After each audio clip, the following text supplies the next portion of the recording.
This week, we're diving into Sora 2, the AI video tool everyone's begging for an invite for. It's brilliant, it's buggy, and it might be the future of marketing, if it can ever stop labeling my videos as violations.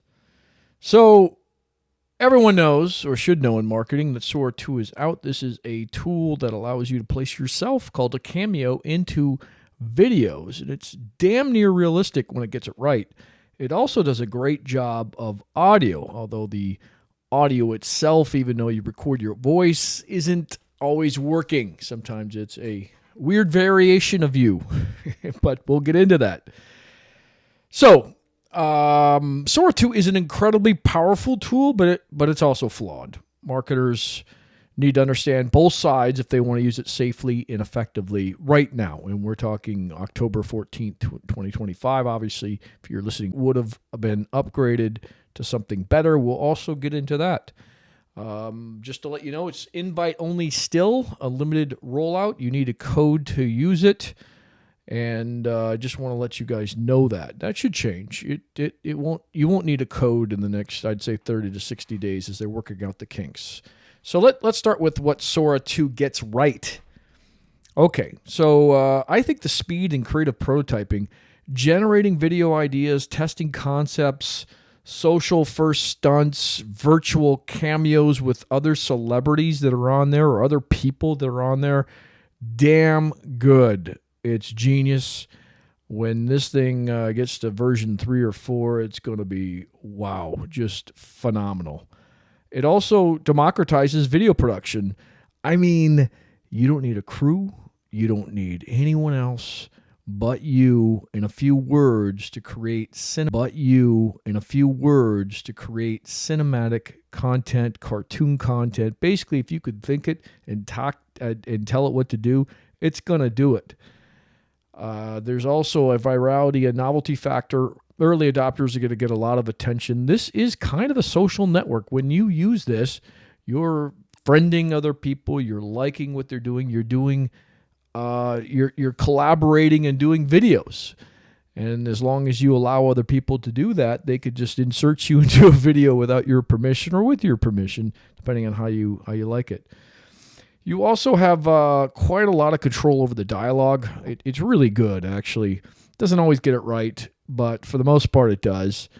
The facial alignment and scene styling are hit or miss, in my opinion. Sometimes they nail the face and the scene, but other times it doesn't. But it does give you a chance to edit it, so you can mess in with it until it works the way that you want.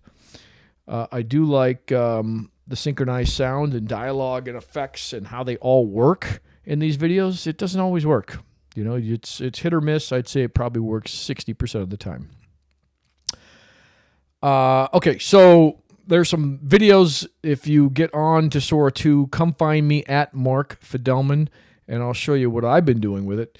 Not everything you do goes public. You get to choose which one goes public. They sit in drafts until you're happy with it, and then you just publish it to your account, and then everyone can see it. You can also download it. But that brings me to what needs improvement. Every one of these videos has a watermark. And so when you download it, you get a watermark. Everyone knows it's Sora 2. It's not that people can't figure out it's AI. It's just so annoying to see this little branding thing pop up. Kind of takes away from the effect. I suspect, though, when they have a pro model, that all goes away. Maybe there has to be a disclaimer if you're using a celebrity, because I see people using Mark Cuban, for example, to endorse their products. Quite clever, but I'm not sure Mark would do that if given the option. All right. There's a lot of guardrails and on this product, meaning you can't do a lot of certain things. Obviously, anything too violent or nudity or anything that isn't in the public domain, they don't allow you to use. Although occasionally, like they let me use Audrey Hepburn, and it looked pretty close to her, but the next time I tried to use her, it was somebody totally different. So it's inconsistent whether it'll allow that or not. And then what's annoying as hell is the AI can also misinterpret your intention and create borderline infringing is not what you wanted, but also might infringe on somebody else's brand. But I don't know why anyone would care as long as it's shown in a neutral or positive light. But that's one thing that the legal experts are going to have to work out. Also, what needs improvement is the quality consistency. Sometimes this thing is amazing. I mean, I've seen some things like, oh my God, you cannot tell. It's not real. And other times it's way off. You could tell bad hands, legs that are cut off, unnatural lighting, physics that aren't very, very physic oriented. And then, there's a chance you can misuse. You could definitely defame people on this, fake news. All of this is possible with this if you get it right. And they're going to have to work out a way to make sure that we understand in the future that it's AI. At this point, I think you can kind of tell, although some of it's dead on. You could just tell by the situation that it's not real. I mean, some of these apes that talk and people that are flying around, that's not real, right? Okay, so some real-world examples. My Audrey Hepburn attempt, you could see this. I sometimes post these to my stories, but if you log in and see what I'm doing, then you could certainly see all the videos I've come up with. It does put me in a scene with Audrey Hepburn about 10% of the time, and other times it looks like some fake variation of her, which is annoying. I don't know why people would care. She's in the public domain, whether I'm using Audrey Hepburn, who's dead, who clearly can't be alive to be doing these things, why they would care if we were using them. I could see if it was like a commercial endorsement, but other than that, I mean, you could do this on your own without AI. You could just incorporate these types of things into a video, and nobody could do anything about it unless you're selling a product. And then I made a prompt about somebody dancing with Mark Cuban, and I got a copyright pop up. He's even on the system, and so it's just very inconsistent. And I want to test pro mode when it comes out. I hope it's longer than 10 seconds. And obviously, in order for it to be a pro mode, you're going to have to lose a lot of the watermarks, because that's just not going to work, clearly. All right. Speaking of brands and celebrities, I would absolutely be on this right now, and I'd give permission, and you could do that within the app, but I'm sure they'd reach out to you if you're a celebrity. I'd give permission to let anyone use it and create videos with it. You know how much free branding Mark Cuban's getting right now? There's a few other people on the site. They're crushing it. There's so many videos out on them. If you got in now with your brand and let me use Coca-Cola, for example, or some maybe lesser known brand that you wanted to be more popular, get on there right now, get an invite code, and let Sora 2, the people at OpenAI, know that you're okay with people using your brand. You can also specify what they can and can't do with it. So if you're worried that you've got an alcohol brand and somebody's going to get really drunk and get in a car accident on a video, well, you could stop that from happening just by typing in your own prompts. So, because right now, every time creators try to feature a recognizable product, even in a harmless parody or demo, Sora 2 flags it for copyright. And that slows creativity. It definitely throttles marketing and turns what could have been brand exposure for you into a generic version of it. Why don't you take that initiative and get on there and allow your product to be used? So, I mean, there are guide rails, like I said. You can absolutely put some guardrails around that brand, although I think you should allow people to do educational content, parodies, or non-promotional uses. And that way you'll get video creators, influencers, the freedom to promote your brand any way they want, as long as it's neutral or positive. Right? I wouldn't let them get too negative, but you might want to, any publicity is good publicity. If you believe that, then who cares? Let them do what they want. All right. So let's get into the legal aspects of this. a lawyer, but I could present some well-known legal frameworks and caution you on some of these stuff.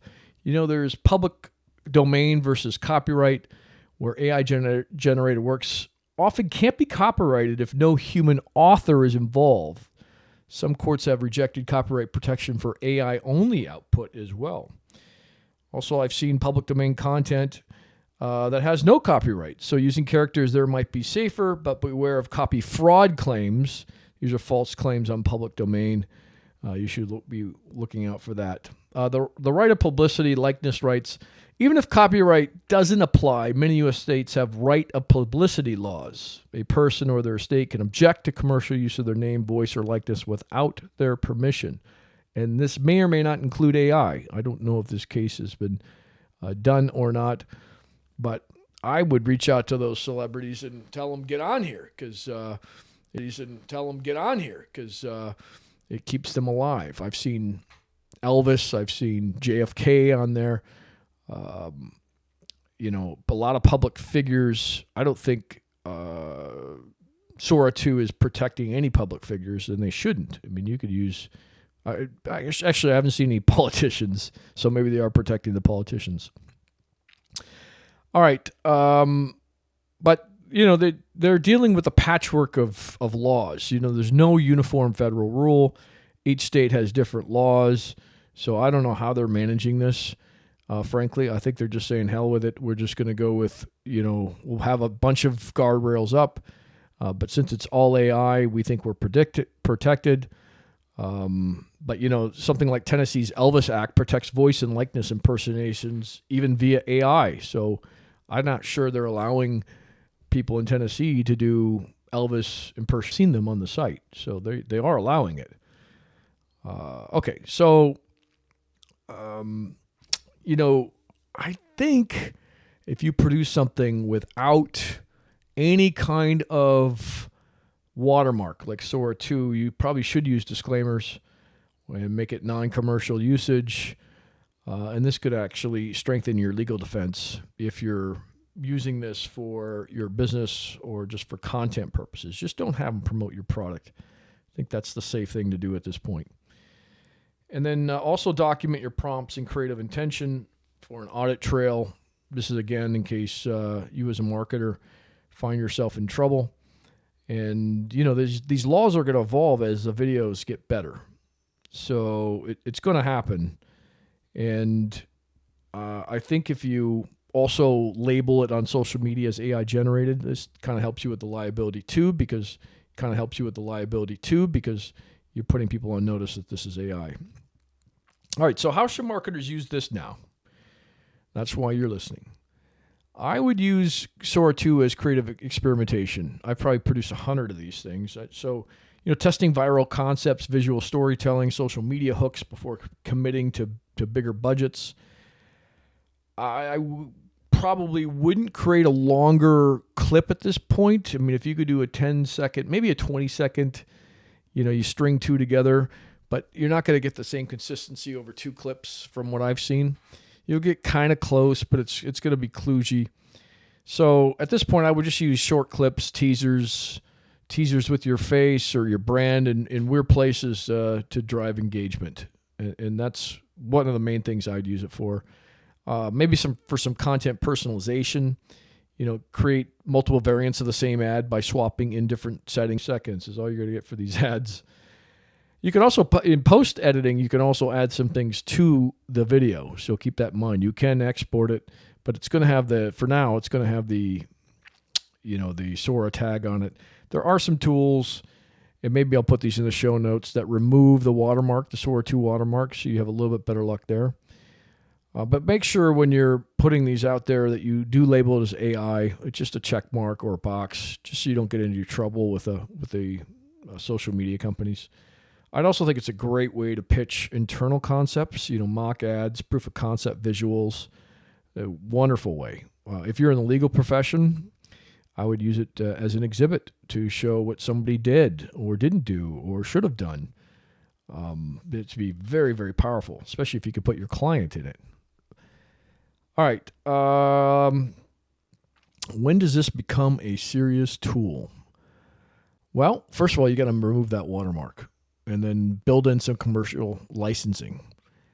And then I'd want, I could see influencers, allowing people to pay to have their likeness or have them in one of your videos that's used for commercial purposes. What a great way for you to use influencers and not rely on the flaky nature of most influencers, because most of them are. Call me a hater. It's true. And then much better guardrails that differentiate legal versus infringing usage. Right now, it's just out of control, way too tightly turned down. I mean, basic words are triggering it. Other things they're letting by. Whatever's monitoring this isn't very good. It's poor, actually.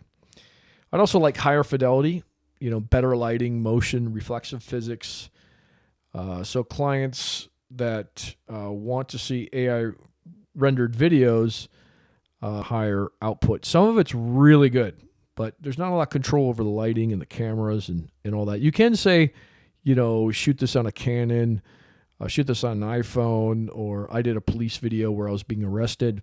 And so it was on one of those Axon mobile cameras that the police wear. I'd also have audit trails and attribution and all that embedded into the solution. It doesn't have all that right now. And maybe a rights and licensing marketplace for digital likenesses, whether it's influencers or celebrities, would be a great way for both of them to make money. And then obviously, when you want to do this at scale, you want an API.